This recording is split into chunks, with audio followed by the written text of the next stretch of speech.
வணக்கம். நம்ம இந்த வீடியோவில் எதை பற்றி பார்க்க போகிறோம்னா, முலாம்பழத்தை பாதிக்கக்கூடிய, முலாம்பழம்னு இல்லை, பொதுவாக காய்கறி மற்றும் பழங்களை தாக்கக்கூடிய ஒரு முக்கியமான பூச்சியான பழையக்கிளை பற்றி தான் இந்த வீடியோவில் பார்க்க போகிறோம். அதுக்கு முன்னாடி நம்ம சேனலை யாராவது சப்ஸ்கிரைப் பண்ணாமல் இருந்தால் மறக்காமல் சப்ஸ்கிரைப் பண்ணி பெல் ஐக்கனை கிளிக் பண்ணி வச்சிங்க. அப்படின்னா தான் நாங்கள் போடக்கூடிய வீடியோ நோட்டிஃபிகேஷன் மூலம் உங்களை வந்து சேரும். வாங்க வீடியோக்குள்ளே போகலாம்.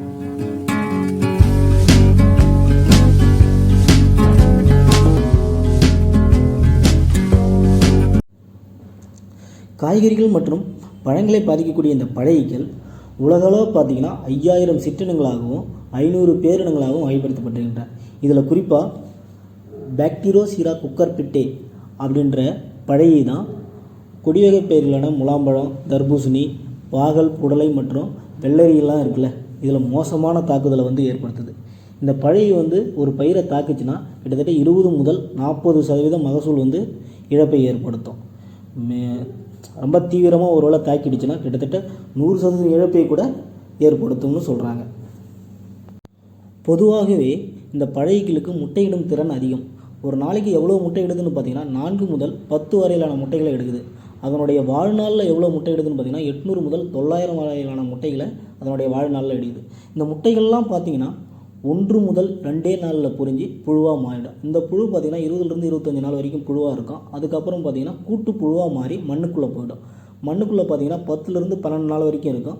அதுக்கப்புறம் பார்த்திங்கன்னா அது அடல்ட் இதான பழையாக மாறிடும். இந்த பழைய பார்த்திங்கன்னா 2 முதல் 3 வாரம் வாழும். இந்த 2 முதல் 3 வாரத்தில் தான் இந்த தாவரங்களை மிக மோசமாக பாதிப்பை ஏற்படுத்தும். சரிங்களா? இந்த ஈக்கள் கொடிவகை பயிர்களில் பாதிப்பை எப்படி ஏற்படுத்துன்னு பார்த்திங்கன்னா, குறிப்பாக முலாம்பழத்தோட மேற்பரப்பில் அந்த ஈ பார்த்திங்கன்னா ஓட்டையிட்டு 2 மில்லிமீட்டர் முதல் 4 மில்லிமீட்டர் அளவில் ஓட்டையிட்டு அந்த ஆழத்தில் முட்டையை வச்சிடும்.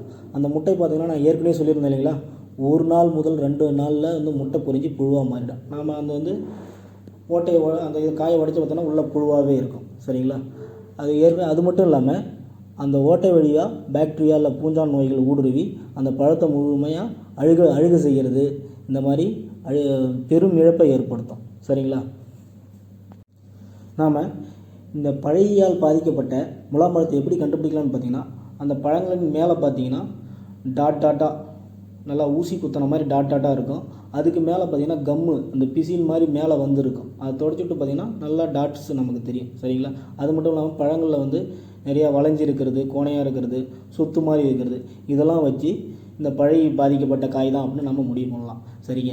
இந்த பழைய பாதிக்கப்பட்ட பாதிப்பை எப்படி கட்டுப்படுத்தலாம்னு பார்த்தீங்கன்னா, இனக்கவர்ச்சி பொறிகளை பெருமளவு பயன்படுத்துவதோடு ரசாயன தெளிப்புகளை பயன்படுத்தும் மூலம் ஒரு சிறந்த கட்டுப்பாடாக கொடுக்கலாம். இப்போ இனக்கவர்ச்சி பொறிகளை எப்படி பயன்படுத்துறதுன்னு பார்த்தீங்கன்னா, இந்த பெரோமோன் இனக்கவர்ச்சி பொறின்னு சொல்லிட்டு ஒரு குடுவை மாதிரி இருக்கும்.